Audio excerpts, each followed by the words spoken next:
Juliette Mathieu des éditions du Détour. On termine par un petit coup de sciences humaines, parce que les sciences humaines, c'est la vie. Notre enjeu de l'année, c'est santé mentale du docteur David Masson, qui est un psychiatre. Il est notamment connu pour vulgariser beaucoup autour de la psychiatrie sur les réseaux sociaux. C'est vraiment quelqu'un qui a un don de transmission évident. Et dans ce bouquin, il a voulu faire un peu la peau à toutes les idées reçues sur le sujet, parce qu'il y a beaucoup... C'est heureux, tout le monde parle de santé mentale, mais en revanche, il y a beaucoup de choses qui se disent qui sont fausses ou qui sont datées. Parce que c'est vrai qu'on a des clichés sur le fait qu'il n'y a plus de place à l'hôpital, mais aujourd'hui on soigne en dehors de l'hôpital, que les médicaments sont nuisibles, mais ce n'est pas forcément vrai, etc., etc. Beaucoup d'idées reçues qui sont déconstruites et expliquées par le docteur David Masson dans ce livre. Voilà. Il travaille aussi, il parle beaucoup de la relation entre les thérapeutes et les patients et les patientes, parce que la psychiatrie d'aujourd'hui, elle part du ressenti des patients. Alors, c'est pas toujours facile, hein, vous savez qu'il y a des problèmes de moyens, bien sûr, dans tous les services publics, mais on met aujourd'hui les patients, normalement, au centre de leur propre thérapie, et c'est quand même aussi une bonne nouvelle, parce qu'aujourd'hui, on a des traitements psychiatriques qui fonctionnent, c'est-à-dire qui permettent le rétablissement des personnes dans une vie normale, paisible, heureuse, avec un accomplissement. Ça n'a pas beaucoup de sens de parler de normes, mais on a fait des très gros progrès en psychiatrie et en santé mentale aujourd'hui, et c'est pour ça qu'on en parle beaucoup. Ce n'est pas à la mode, c'est parce qu'on est en train de vivre un renouveau de ces prises en charge.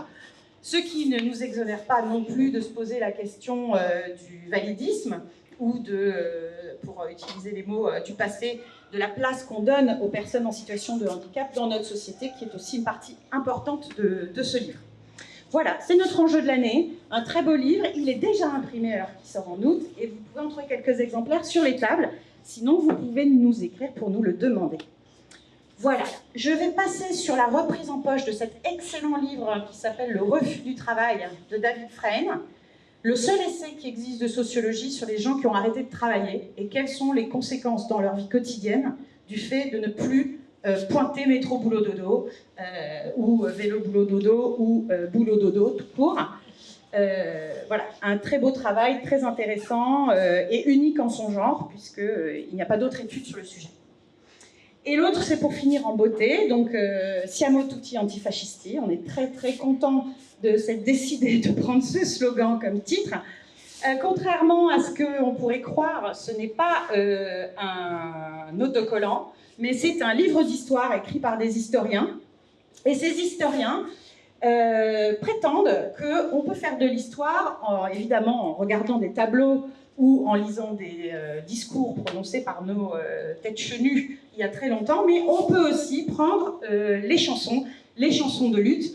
Et dans ce recueil, vous avez 25 chansons en entier jusqu'au bout, y compris Bella Ciao, hein, parce que tout le monde sait dire Bella Ciao, mais après, qu'est-ce qu'il y a ? Et il nous explique comment cette chanson est née, comment elle a été reprise et pourquoi elle a disparu ou pourquoi elle a été transformée. Bon, il y a des choses très bizarres, hein, des chants soviétiques qui sont devenus des chants féministes, qui sont devenus des chants écolos, enfin bon, bref, il y a plein de choses. Le parti pris aussi, c'est d'être international dans ce recueil. Donc vous avez, ça va de la Révolution française à nos jours, vous avez tous les continents qui sont représentés, vous avez des chants très connus, vous avez des chants inconnus, vous avez Parachutiste de Maxime Le Forestier, vous avez donc Bella Ciao, je l'ai déjà dit, attendez, je vais vous sortir la liste, il y a El Pueblo Unido Rabasa Argentino, il y a du Chico Buarque, il y a la complainte du partisan, il y a le cire de Fiche-Toncan, bon, je ne connaissais pas, j'avoue. Il y a du Annie Cordy, il y a des chants contre Napoléon III, il y a Grandola Villa Morena, la magnifique chanson qui a déclenché la révolution des œillets. Il y a aussi Baraye, la chanson qui a servi de fer de lance aux révolutions iraniennes très récentes. Voilà. Que vous dire d'autre ? C'est un livre de vulgarisation historique comme on les aime. Et sous ces dehors militants, parce qu'on ne se cache pas trop de l'objectif de ce titre, il y a vraiment de l'histoire, donc tous les profs peuvent l'utiliser, les gens qui s'intéressent à l'histoire, on y apprend plein de choses. Voilà pour les éditions du Détour. Et si je ne me trompe pas, ah oui, vous trouverez une petite brochure avec toutes nos nouveautés là-bas. Et puis c'est l'heure de l'apéro, je crois.